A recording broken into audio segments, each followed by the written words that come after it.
Somebody say, but Dr. Damina, is it not God that put the desire in man? Yes, God put the desire in man when he gave man the freedom to choose. That freedom to choose came with man's freedom to desire.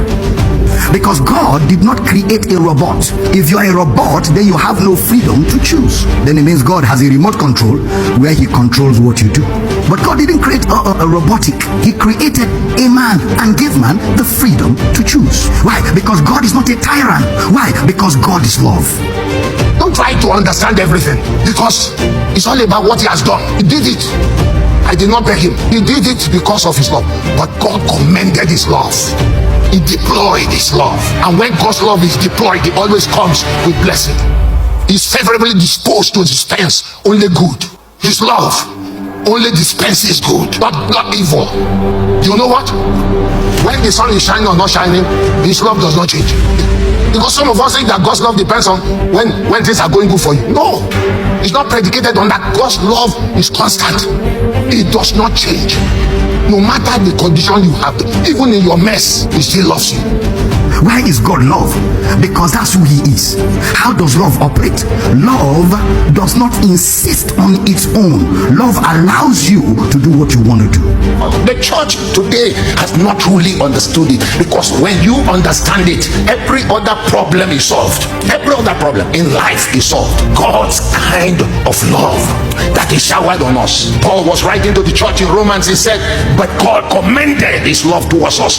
He deployed his love towards us, that while we are yet sinners, think of that. Listen, I fear a man. I don't fear a man who killed his enemy. You know, there are people who they kill their enemy, they think they are superheroes. The man to really fear is somebody who killed his only son to save his enemies. God doesn't have insecurities. Why? Because love is not insecure. Love is secure. Love does not have insecurities. To show you how secure he is, after he created the planet and put you in it, he gave you the freedom to choose, and even allowed for you to choose things that are against him. The world that denies him, the world that spits at him, the world that does not want him, the world that hates him. And the scripture says so. He didn't say God loved the world. He said so. The word so there is very key, and then it's qualifying that this type of love cannot in any way be articulated in human words. How can you deny such love? That's why I know that listen, at the end of the day, when we come face to face with God, there is no area you will blame God for man who fails to be with him forever. There is no area, because God has it all covered to ensure that everyone has the opportunity to be part of him. Everyone. There is no one that will have an excuse. It is him pursuing us. He has no insecurities. Why? That's why he's God. He sees the end from the beginning, and ahead of time he already sees the end of a matter. And because he has seen the end of the matter, a loving father, he has procured a solution in case man goes out of his plan to self-destruct. He made a provision to rescue man. He made a provision to rescue man from the consequences of man's choices, which could be detrimental, which could destroy man. Why? He loves. God is not just love in the New Testament. Love is his character before the world was created.